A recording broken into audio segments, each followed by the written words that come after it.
kita sekarang ada di This call is now being recorded. Ya, di saat ini kita akan mulai perkuliahan kita terkait sistem otomasi industri, dan materi kali ini adalah sistem elektropneumatik. Jadi minggu kemarin kita udah belajar tentang sistem pneumatik murni ya. Jadi sistem pneumatik murni itu kita melihat berbagai macam valve dan juga piston, ya, walaupun cuma dua jenis, yaitu piston silinder aksi tunggal dan silinder aksi ganda. Jadi secara umum memang di dunia industri dibagi menjadi dua bagian itu saja, silinder aksi ganda dan silinder aksi tunggal. Jadi kemarin kita juga udah lihat apa sih bedanya silinder aksi tunggal dan silinder aksi ganda. Jadi kalau misalkan silinder aksi ganda, itu ada dua port ya, yang bisa dimasuki oleh angin, sehingga kita bisa ngatur maju mundurnya dari dua port tersebut. Tapi yang harus diperhatikan adalah bahwa jangan sampai kedua port tersebut diaktifkan bersamaan. Nanti pistonnya bingung. Di bagian kiri suruh maju, di bagian kanan suruh mundur. Ya, kejadiannya jangan sampai seperti itu. Ya. Kalau misalkan silinder aksi tunggal itu relatif lebih simple karena kita hanya menghubungkan dengan satu port. Jadi kalau misalkan kita menghubungkan dengan satu port, saat port itu diisi angin, silinder aksi tunggalnya akan maju. Sementara kalau misalkan tidak diisi angin, artinya dalam keadaan biasa, maka silindernya atau pistonnya akan mundur dengan sendirinya karena ada per di situ. Kita kemarin juga sudah belajar tentang mechanic valve dan pneumatical valve. Ya, kita juga udah lihat apa sih bedanya kalau kita pakai pneumatically operated dan ketika kita tidak menggunakan.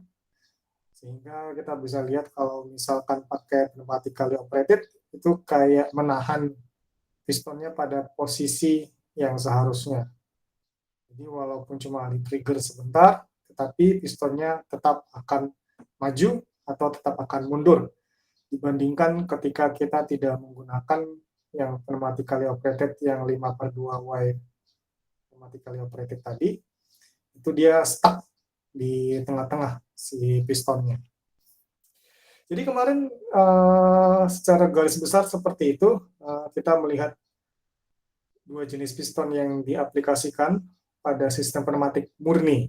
Ya, pneumatik murni artinya kita ngontrolnya atau mengendalikannya pakai sistem pneumatik saja.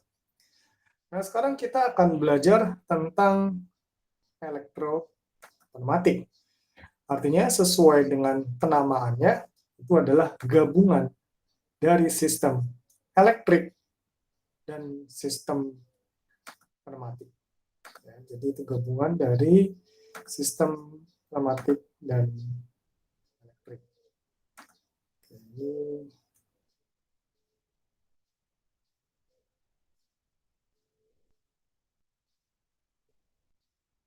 Oke, kita lihat PowerPoint-nya dulu.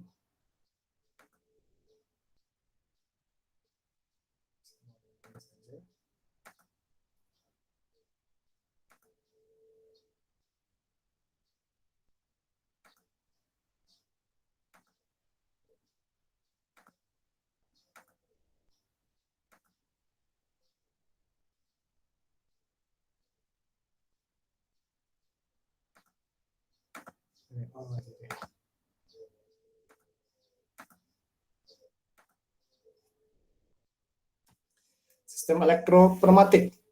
Jadi nanti kita akan simulasikan dengan menggunakan fluid sim sama seperti kemarin. Ya, kita lihat dulu apa sih sistem elektropneumatik. Jadi kalau misalkan dalam sistem pneumatik ya, karena kita akan lihat apa sih bedanya sama sistem pneumatik murni yang kita pelajari kemarin, itu komponen pengendalinya atau pengontrolnya itu adalah komponen-komponen yang bersifat pneumatik itu sendiri. Ya, contohnya kayak katup kontrol arah, shuttle, katup 2 tekanan, katup kontrol tekanan, dan sequencer. Ya, mungkin nanti baru kita bahas minggu depan ya terkait katup-katup ini. Tapi intinya adalah ketika kita mau melakukan pengaturan, kita tidak melibatkan komponen elektrik, jadi murni pneumatik. Katup-katupnya itu digerakin pakai angin, jelas. Cuma dia juga mengatur hal-hal lain. Logika OR pakai angin, logika M pakai angin, dan juga sensor tekanan, mendeteksi perbedaan tekanan di 2 titik. Dan juga sequencer, ya, urutan-urutan nanti. Ya, seperti itu. Nanti ada juga timer on delay dan off delay pakai angin. Jadi kita ngatur katupnya, dan kita bisa ngatur sampai berapa lama dia baru mengeluarkan angin. Itu adalah sistem pneumatik. Sistem hidrolik juga sama. Ya, jadi kalau hidrolik murni, kita tidak melibatkan komponen elektrik untuk pengaturan pistonnya atau pengaturan valve-nya. Jadi seperti yang saya bahas minggu kemarin, pneumatik sama hidrolik itu bedanya cuma media yang digunakan untuk mendorong piston. Kalau hidrolik itu menggunakan oli, kalau pneumatik menggunakan angin. Kelebihan pneumatik lebih bersih, lebih mudah dikonfigurasi ya karena pakai angin, kelemahannya kurang tenaganya. Sementara kelebihan hidrolik tenaganya lebih besar, tapi kotor dan relatif lebih susah untuk dikoneksikan satu sama lain karena melibatkan oli. Sementara ada juga elektropneumatik dan elektrohidrolik. Kalau elektropneumatik tetap kita menggunakan sarana angin, tapi pengontrolannya menggunakan rangkaian listrik. Kalau elektrohidrolik itu sama juga, kita menggunakan medianya oli untuk menggerakkan piston dan lain-lain, tetapi pengontrolnya adalah elektrik. Jadi pada sistem elektropneumatik itu komponen pengendalinya adalah komponen-komponen elektronik kayak relay, kontaktor, timer, counter, serta PLC. Ya, jadi tahun kemarin, sebenarnya nggak tahun kemarin sih. Ya, jadi kakak kelas Anda juga ada yang skripsinya tentang elektropneumatik dan digabungan sama PLC serta sistem HMI Wonderware. Itu bisa juga sih buat topik skripsi, tapi saya sekarang belum nawarin yang terkait itu karena saya pengen nambah sensor lagi di pneumatiknya. Oke, lalu untuk input sinyal, ya, jadi kita tadi sudah bahas apa sih bedanya kalau dari segi media pengontrolnya. Input sinyal yang diberikan itu beda. Jadi kalau pada pneumatik, input sinyal yang diberikan itu berupa katup kontrol arah yang bisa jadi dioperasikan baik secara mekanik ataupun manual ya. Sementara kalau input sinyal pada elektropneumatik itu berupa tombol tekan, saklar kontrol, saklar batas atau limit switch, saklar bulu, sensor proximitas atau kedekatan, induktif dan kapasitif. Ada juga sensor magnetik. Jadi segala sesuatu yang bisa dikonversi menjadi tegangan adalah input sinyal pada elektropneumatik. Sementara input sinyal pada pneumatik itu ketika kita menekan PB-nya, ya dia hanya akan ngatur apakah keluar angin atau enggak. Tapi murni pneumatik dan murni mekanik. Ya, jadi enggak melibatkan aliran listrik di situ. Cuma sekedar kayak ketika katup membuka, itu anginnya lewat atau enggak. Ya. Dan untuk rangkaian, pada sistem elektropneumatik itu pengontrolnya tidak ditemukan dalam sirkuit keseluruhan secara tunggal. Jadi nanti dibagi dalam 2 diagram yang terpisah. Satu untuk bagian elektrik, satu lagi untuk bagian pneumatik. Ya, jadi kalau itu aliran sinyalnya nggak nampak jelas dari pengaturan-pengaturan dalam keseluruhan diagram. Jadi akan kelihatan bedanya apa dengan pneumatik. Jadi kalau pneumatik, kita ngelihat gambar piston, valve, lalu kompresor, dan lain-lain itu dalam satu gambar. Sementara kalau elektropneumatik, kita meninjaunya dari 2 gambar. Yang pertama adalah wiring diagram elektriknya, dan yang kedua adalah pneumatik murninya. Ya, jadi itu yang perlu ditekankan. Ya, jadi bayangkan bahwa sistem elektropneumatik itu ada diagram khusus untuk elektriknya, ada diagram khusus untuk pneumatiknya. Apakah itu berarti sistem elektropneumatik lebih susah dibandingkan pneumatik? Karena kan pneumatik itu cuma satu gambar ya. Kalau elektropneumatik dua gambar. Oh, kayaknya jadi lebih susah yang elektropneumatik ya, karena gambarnya lebih banyak. Sebenarnya itu bisa jadi lebih susah yang pneumatik murni. Kenapa? Karena gambar diagram pneumatiknya itu lebih complicated. Sementara kalau elektropneumatik, untuk gambar elektriknya simple, dan pneumatiknya juga jadi jauh lebih simple. Ya, itu perbandingan gambar. Untuk menjalankan fungsi yang sama, kita bisa menggunakan sistem pneumatik murni ataupun sistem elektropneumatik. Ya, nanti kita lihat di fluid sim biar kelihatan jelas bedanya seperti apa. Oke, jadi kalau misalkan dibahas seperti itu, kita bisa menyimpulkan kelebihan dari elektropneumatik. Ya, yang pertama adalah keandalan sistem yang tinggi. Itu karena sistem yang bergerak lebih suka terkena aus akibat seringnya pemakaian. Kenapa? Karena kita kan pakai rangkaian listrik untuk mengatur ya. Rangkaian listriknya relatif lebih kecil, sehingga apa namanya ya nggak terlalu sering dipakai dan tergesek angin. Terus yang kedua, lebih mudah untuk merencanakan dan menguji sistem, terutama untuk sistem kontrol yang lebih rumit. Ya, merancang pakai wiring atau kabel jauh lebih mudah dibandingkan merancang pakai piston yang dikendalikan oleh mekanik atau pneumatik murni. Terus yang ketiga, biaya instalasi juga lebih murah, terutama ketika komponen-komponen modern seperti PLC digunakan. Ya, walaupun PLC-nya mahal. Atau misalkan mau menggunakan mikro sebagai komponen pengontrol juga bisa, cuma masalahnya adalah piston ini ya, dan solenoid valve, ya solenoid valve-nya itu biasanya menggunakan input 24 volt DC. Ya. Jadi keluaran dari mikro yang biasanya cuma 5 volt DC itu harus dikuatkan sampai tegangannya mencapai 24 volt DC. Sementara kalau PLC tegangannya sudah 24 volt DC, jadi nggak butuh penguat, keluaran dari port atau output pin atau port, ya terserah istilahnya, dari PLC itu bisa langsung masuk ke solenoid valve. Terus keuntungan yang keempat, lebih mudah untuk mengganti konfigurasi sistem kontrol. Kenapa ya? Karena sesuatu yang dirancang menggunakan listrik itu lebih gampang ganti komponennya dibandingkan dengan sesuatu yang dirancang menggunakan sistem pneumatik murni.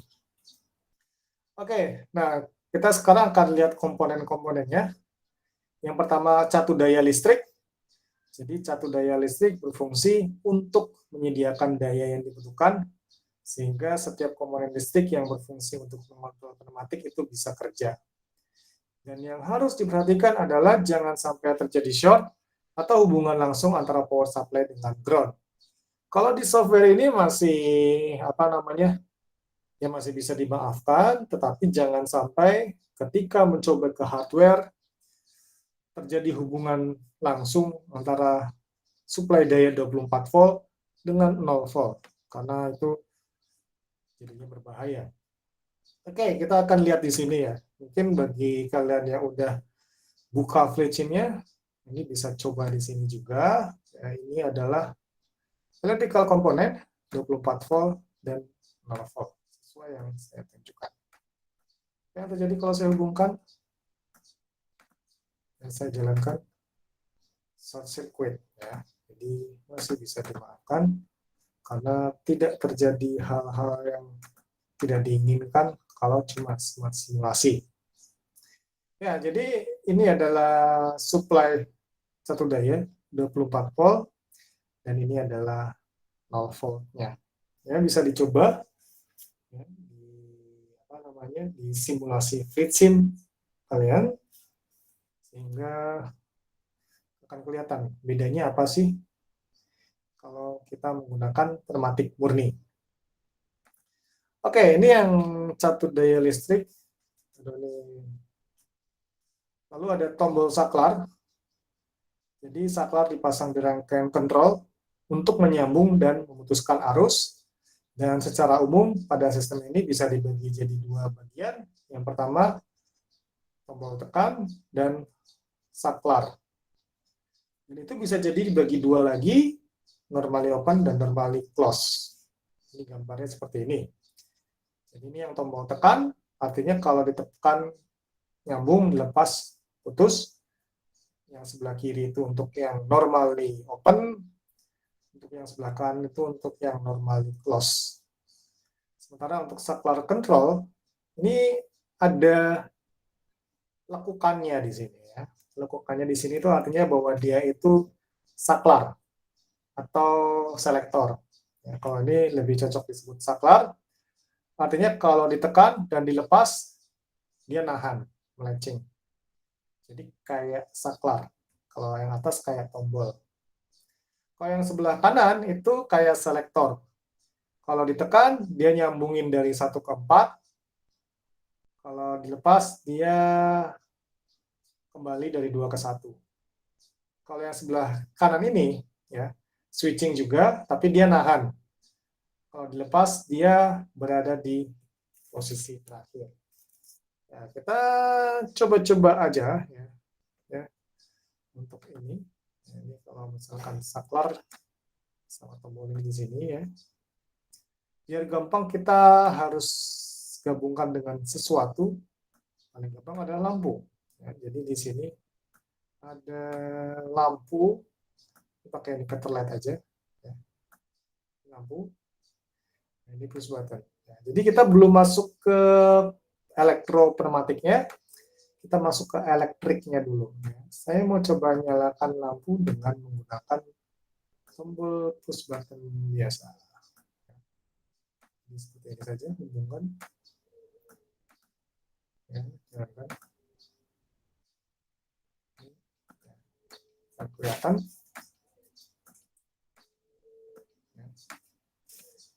Ya, warnanya nyala. Tapi kayaknya garisnya nggak kelihatan ya. Ini harusnya ada garisnya sih di sini. Lihat, ya.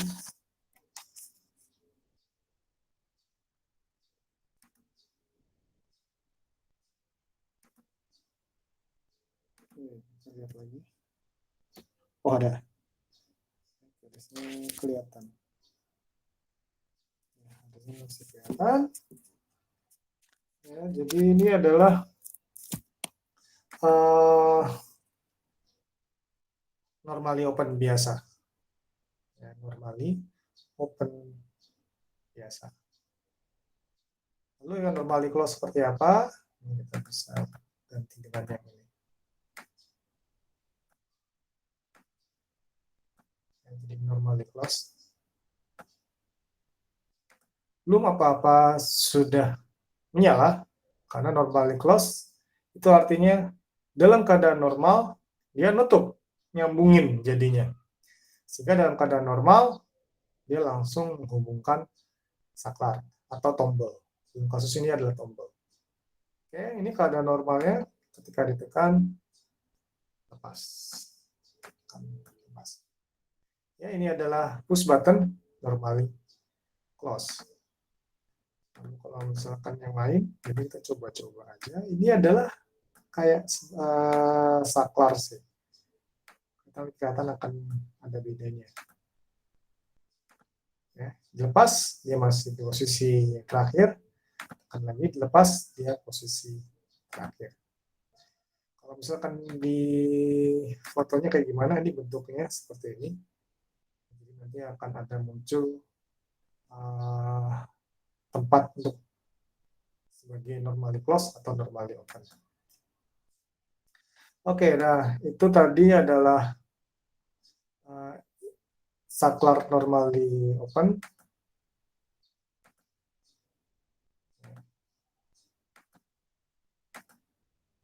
Lalu kita coba yang normally close saklarnya.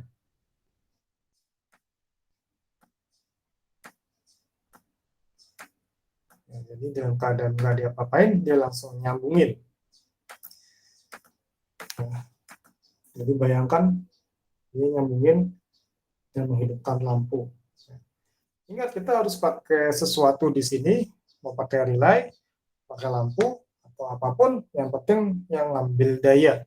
Jangan langsung dihubungkan ke ground. Oke, sekarang saya mau lihat aplikasi untuk push button ini.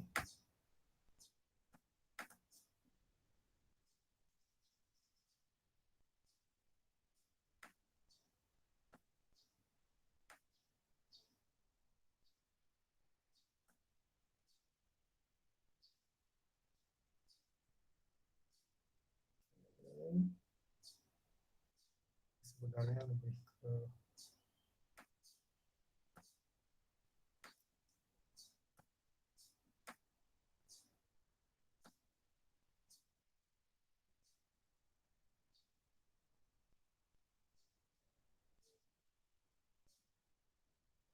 kayak gini, kita akan lihat bahwa ini kayak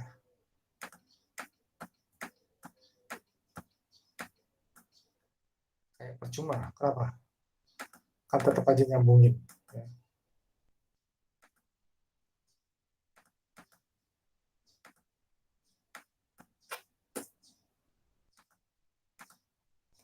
Jadi ini bisa digunakan untuk selektor.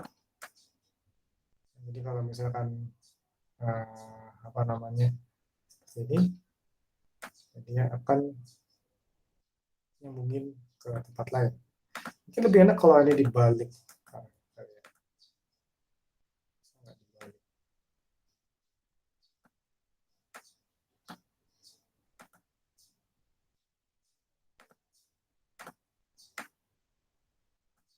Karena aturannya satunya harus ke ground.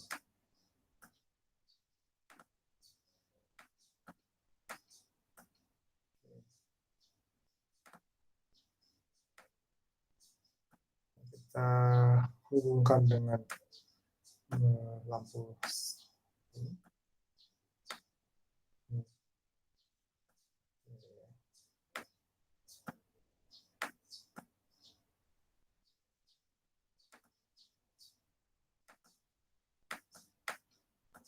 Ini ceritanya ada hubungannya.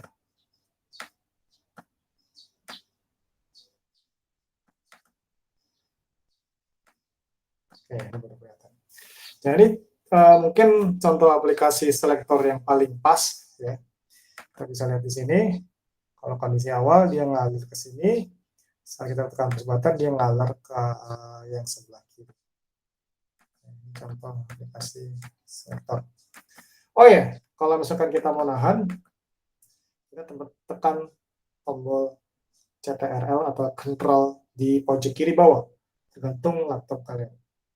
Jadi bisa apa namanya, saya mau nahan di posisi ini, ya, tanpa harus nahan mouse-nya, ya, saya tekan ininya control-nya, ya, tahan control. Lalu apa bedanya kalau selektor yang sama yang ini kita balik lagi, ya, biar enak.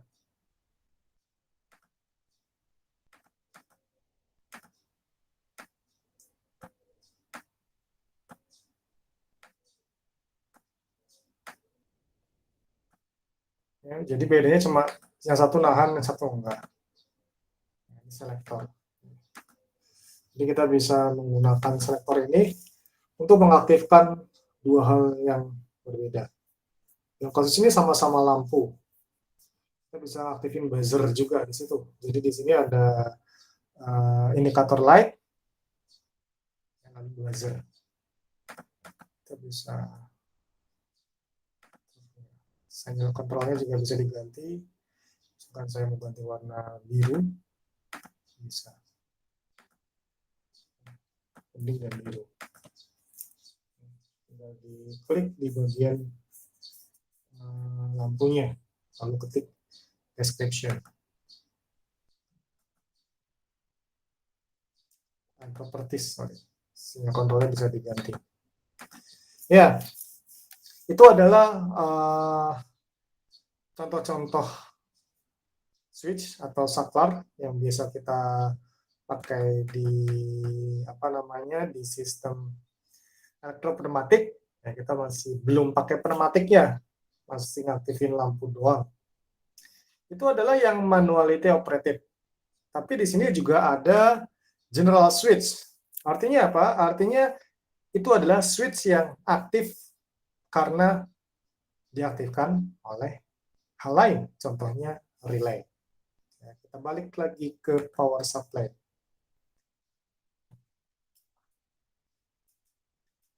Ini relay, ya. Jadi relay itu adalah piranti untuk memutuskan dan menyambungkan suatu aliran, di mana putus atau tidaknya aliran tersebut tergantung dari aktif atau tidaknya relay yang terhubung. Nah, relay pada sistem elektropneumatik banyak diaplikasikan sebagai piranti untuk mengaktifkan atau menonaktifkan relay slow net valve yang menghubungkan sensor dengan kontak dan lain-lain. Nah, ini yang perlu dicatat di sini, relay ini itu beda dengan relay slow net valve. Sehingga relay yang digunakan di sini itu nggak bisa digunakan untuk mengaktifkan slow net valve, karena yang bisa mengaktifkan slow net valve itu adalah relay slow net valve. Ya, mungkin kita perlu lihat bentuknya ya. Jadi ini relay, coil relay, sementara ini adalah relay slow net valve. Nah ini valve slow netnya, yang ini. Kita belum masuk ke valve solenoid, kita ke relay dulu ya, dan kita gabungkan dengan prinsip tombol push button yang sudah dipelajari sebelumnya. Oke, kita lihat rangkaian ini dulu. Ya, kita hapus.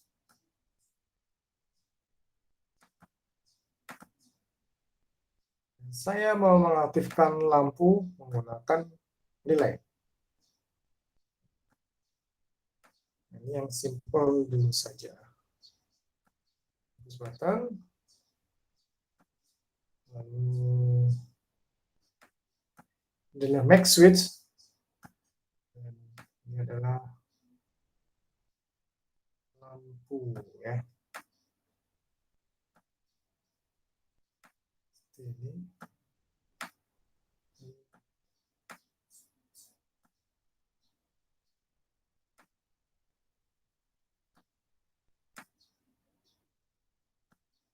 Oke. Ini artinya apa? Jadi saya mau menghidupkan lampu dengan menggunakan relay ini. Yang perlu dilakukan adalah menamakan relay. Ya, menamakan relay. Jadi jangan sampai ini nggak dikasih nama, karena itu akan memberikan label sesuai dengan kontak yang mau terhubung. Karena apa?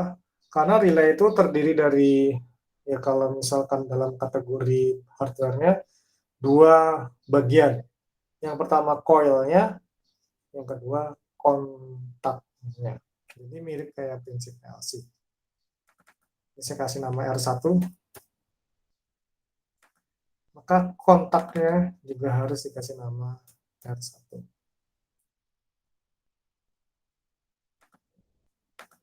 Kita lihat di sini ya. Kalau si relay ini, coilnya tereksitasi atau dapat tegangan, maka dia akan menyambungkan kontak yang normally open dan memutuskan kontak yang normally close. Nah, kita bisa coba di sini. Ini. Atau kalau misalkan mau ngelihat aplikasi langsung di yang normally close, Kita bisa pakai ini juga. Kita bisa aktifkan buzzer. Sini.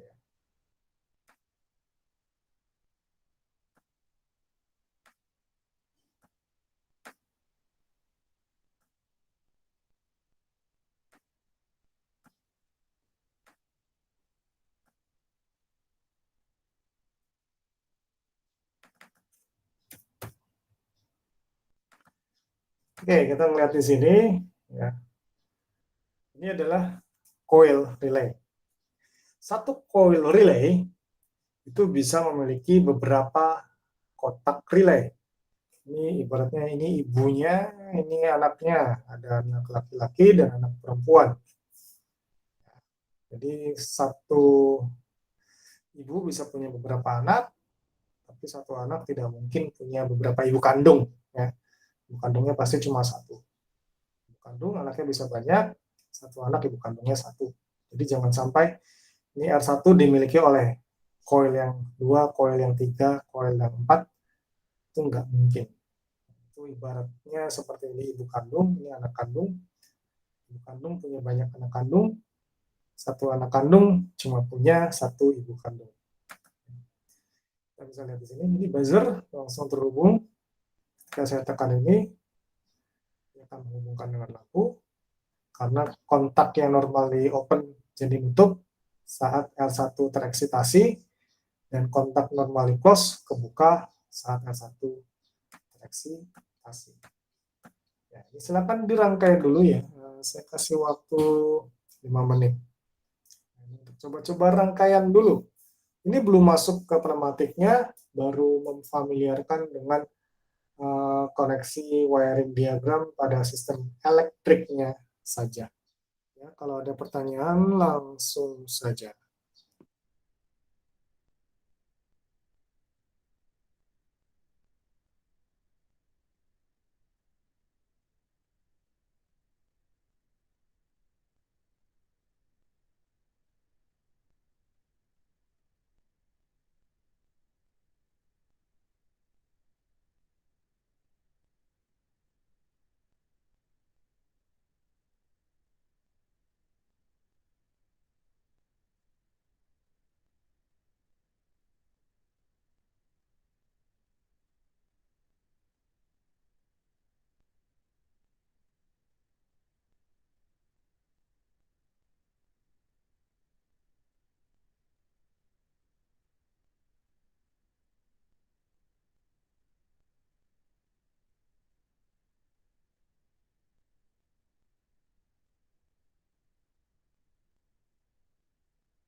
Pak, permisi Pak. Halo Pak.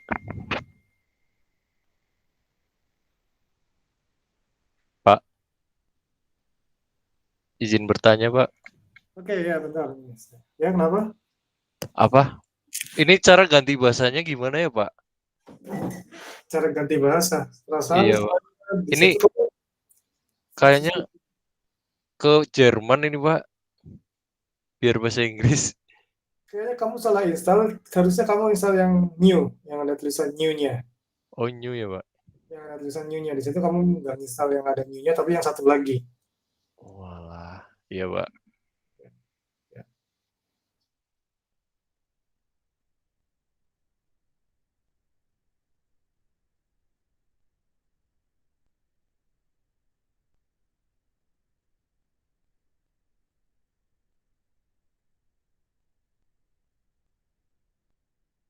Pak, maaf Pak, mau nanya.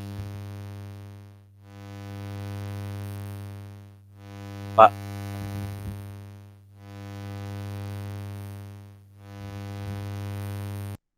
Ya, kenapa?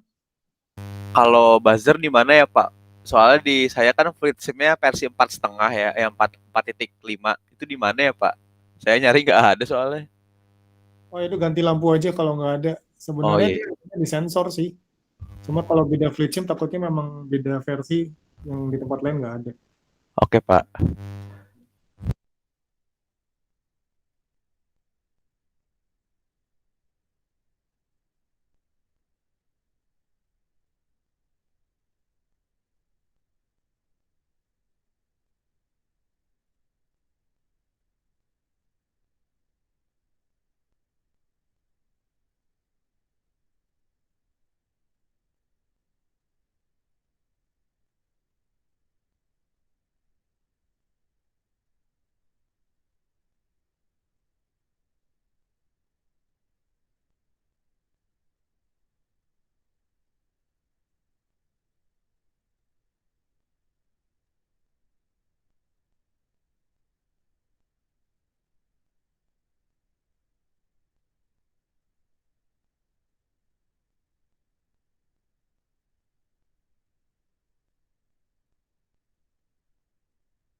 Oke, saya harap tidak ada masalah karena ini masih mudah rangkaiannya ya. Kalau nggak ada buzzer tinggal ganti lampu aja. Itu adalah prinsip relay. Nah, sekarang saya pengen membuat. Ketika saya tekan ini kan ditekan dilepas mati. Ketika saya tekan ini dan dilepas, masih hidup lampunya. Caranya adalah dengan menghubungkan ini dengan rangkaian ini. ini dengan rangkaian ini. Cuma memang di sini nggak enaknya kita harus delete dulu. Ini delete ininya, lalu hubungkan ini ke sini. Dan ini dihubungkan ke atas. Nah, dengan cara seperti ini, ya, kita akan lihat dia akan melatching. Kenapa bisa melatching? Karena pada saat ditekan, jadi relaynya tereksitasi. Saat tereksitasi, dia akan menutup kontak normally open ini, dan saat ini menutup, si relay ini dia akan dapat supply dari anaknya sendiri atau dari kontaknya sendiri. Sehingga walaupun bagian sini dilepas, sudah tidak lagi mendapatkan arus, dia tetap dapat supply dari sini. Karena dia tetap dapat supply dari sini, ini hidup terus. Ya, itu adalah self holding. Ya, sebenarnya di PLC juga harusnya sudah paham. Cuma kalau di PLC itu biasanya kita menggunakan set dan reset untuk melatching atau menahan suatu output pada kondisi yang diinginkan. Lalu kalau misalkan saya mau putusin, kita tambahkan lagi di sini dengan rangkaian normally close. Ini enaknya.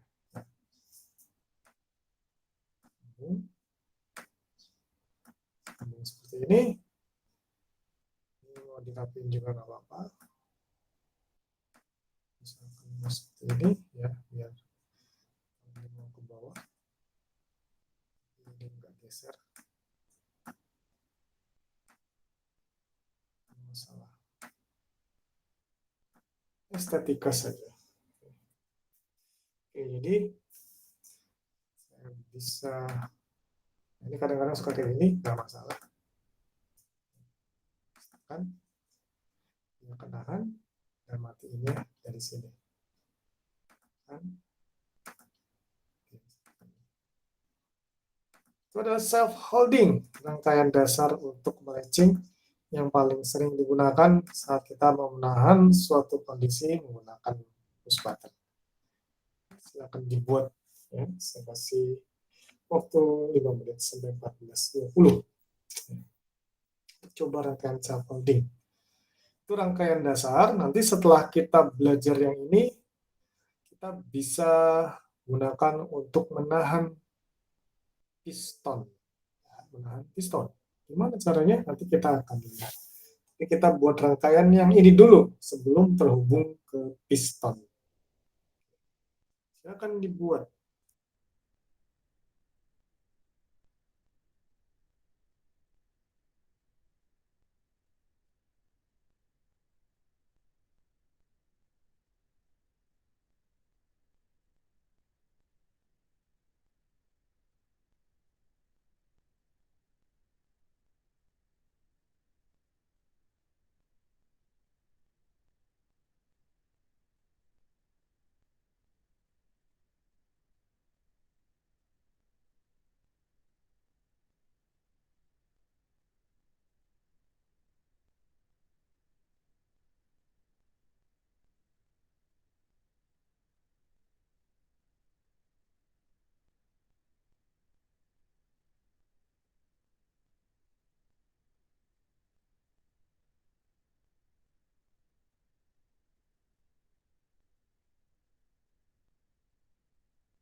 Pak, maaf, mau nanya lagi, Pak.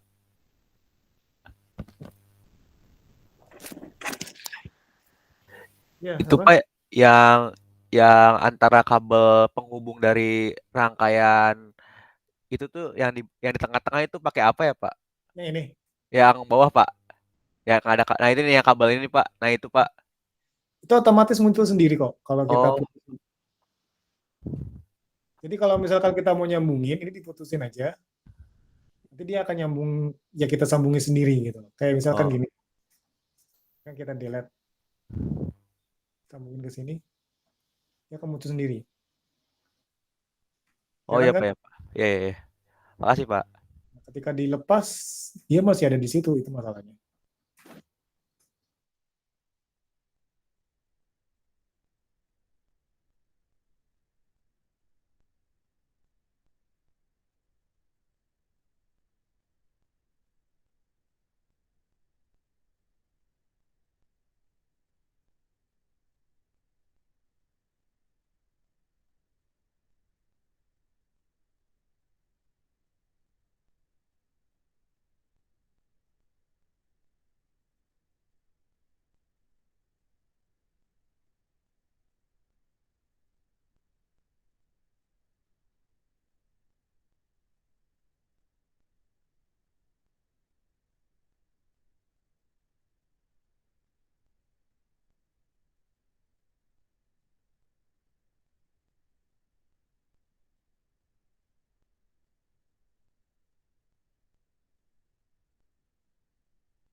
Oke, ya.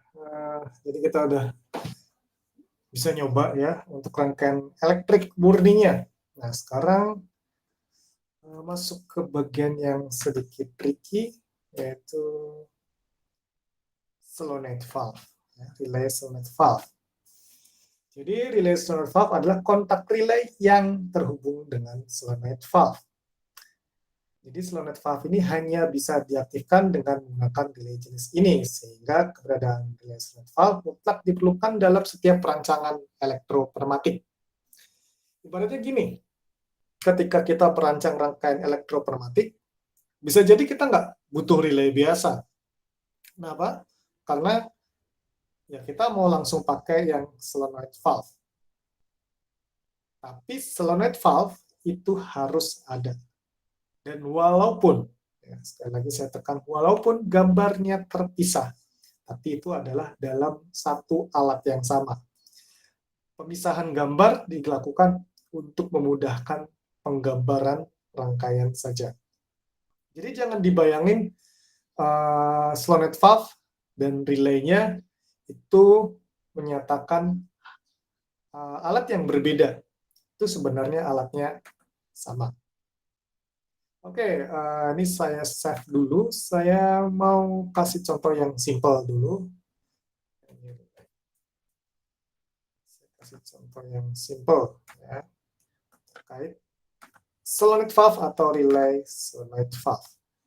Alatnya yang mana? Alatnya yang ini.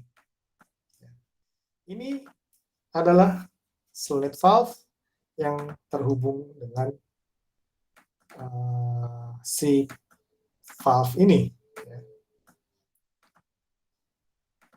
Ya.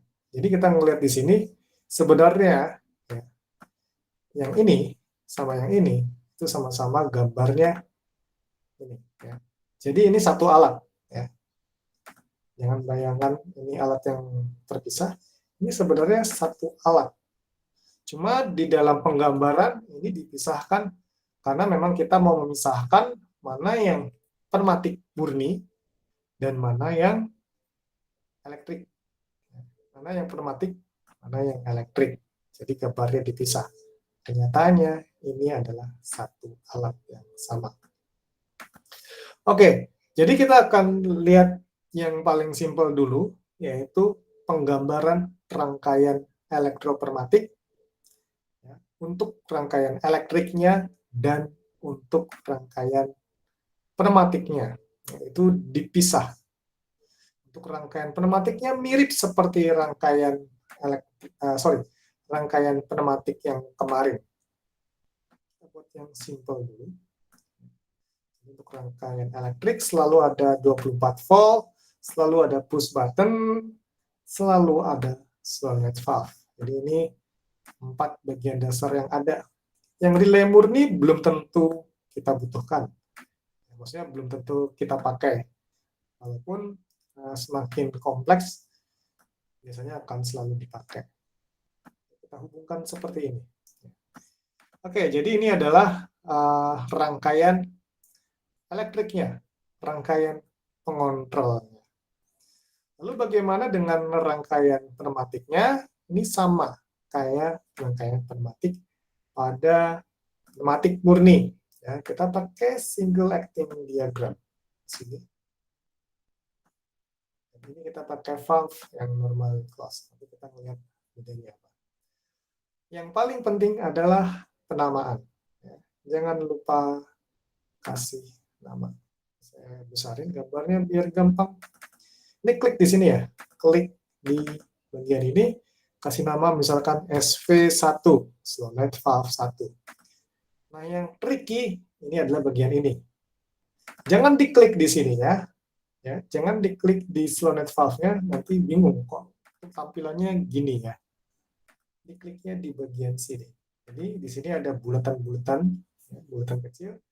Yang kalau misalkan di highlight itu jadi bulatan, itu diklik di sini, tulis dengan nama yang sama SP1.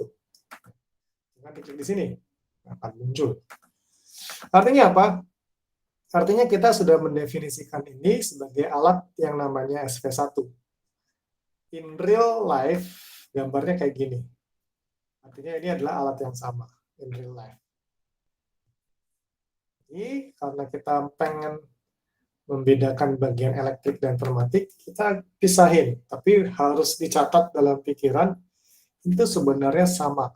Yang ini sama, yang ini sama. Oke, jadi kita lihat apa yang terjadi kalau saya tekan. Nah, ketika saya tekan, push button ini dia akan menghubungkan 24 volt dengan ground. Solenoid valve tereksitasi. Saat solenoid valve tereksitasi, dia akan menggeser valve ke kanan, sehingga aliran angin yang tadinya dari 2 ke 3, itu bergeser jadi 1 ke 2. Nah, saat 1 ke 2 ini terjadi, dia akan menggeser piston. Ini adalah rangkaian elektropneumatik yang paling sederhana. Ya, silakan dicoba.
Oke ya, saya rasa sudah mudah ya, diaplikasikan di sini.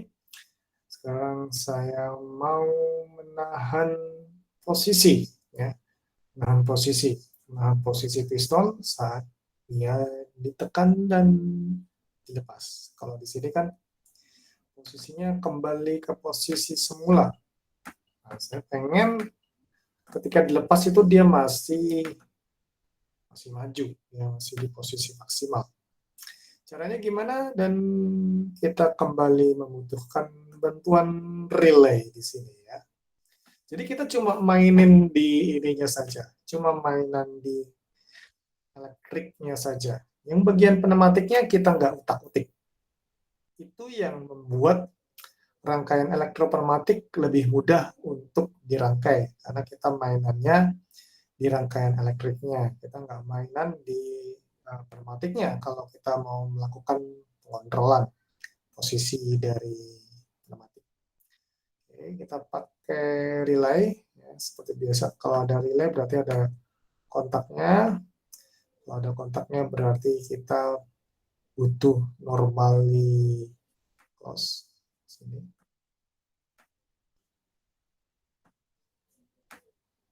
Jadi sama prinsipnya kayak menahan lampu tadi. Tambahkan di sini. Tambahkan di sini. Sini dan sorry kelupaan ini dihapus dulu.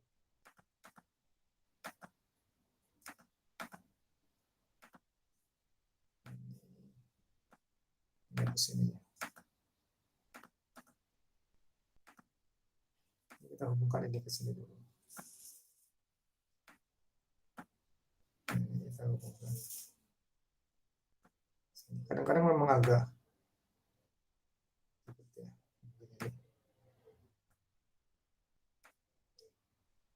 Oke, ini udah rangkaiannya sudah tersambung. Dan jangan lupa kasih nama. Namanya nggak harus R1, R2, SP1, SP2. Itu bebas ya. Yang penting namanya sama. Bisa lihat ya, kita mau mencoba melakukan pengontrolan ya, posisi piston tanpa harus merubah rangkaian pneumatiknya. Yang kita ubah elektriknya saja. Di sini ya, dia maksimal. Lalu saat tekan ini dia minimal. Ya, kita bisa lihat. Kita nggak perlu otak-atik pneumatiknya. Ya. Rangkaian mesin yang paling simpel. Ya, silakan dicoba. Kalau ada pertanyaan langsung. Ya.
Pak, maaf, saya kan tadi kelewat, Pak.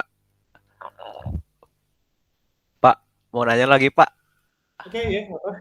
Itu yang tadi kan saya kan ngebuat ininya, Pak, yang buat saklarnya tuh pas bottomnya tuh udah dipencet, tapi kok nggak ngerubah pneumatiknya, Pak. Itu gimana, Pak? Mungkin ini kamu kasih nama SP1 udah belum? Oh Kasih nama, iya, belum. Oh, kasih label dulu ya, Pak. kasih label, diklik 2 kali, kasih label, namanya terserah, tapi harus sama. Jadi kalau di sini Oh, nama SP1, di sini juga kasih nama SP1 di bagian sini ya yang saya iya, iya. highlight. Di sininya kasih nama. Jangan diklik di bagian valve-nya, nanti munculnya gambarnya seperti ini. Tapi tapi dikliknya di bagian bulutan kecil di samping kiri. Seperti ini. Iya, Pak. Makasih, Pak. Oke.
Oke, sekarang kita akan lihat ketika sistem ini digunakan untuk jenis selenget valve yang lain. Ya, jadi selenget valve itu ada banyak macamnya sebenarnya. Kita melihat yang jenis ini.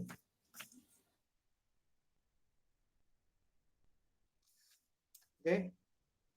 Jadi ini yang gambarnya seperti ini. Ini adalah yang jenis normally closed. Agak membingungkan karena normally closed di sini artinya normally tertutup. Kalau di sini tertutup artinya nggak nyambungin. Kan biasanya kalau normally closed itu artinya nyambungin ketika nggak diapa-apain, tapi di sini tertutup artinya nggak nyambungin. Kalau terbuka itu artinya malah nyambungin. Nah, kita coba yang ini. Jadi kita pakai yang jenis ini. Jangan lupa kasih nama, klik di sini, SV1, saya cuma intermezzo di sini. Apa dia langsung nyambung, tadi ini dia akan terus. Ya, nggak terlalu beda secara signifikan. Ini yang 5/2Y solenoid valve. Apa sih bedanya 5/2Y solenoid valve? Kita bisa lihat di sini. Ya. Misalkan saya mau menggunakan 2 buah piston. Menggunakan 2 buah piston. Sama-sama sama-sama single acting. Ya. Kita bisa buat seperti ini. Ini SV1.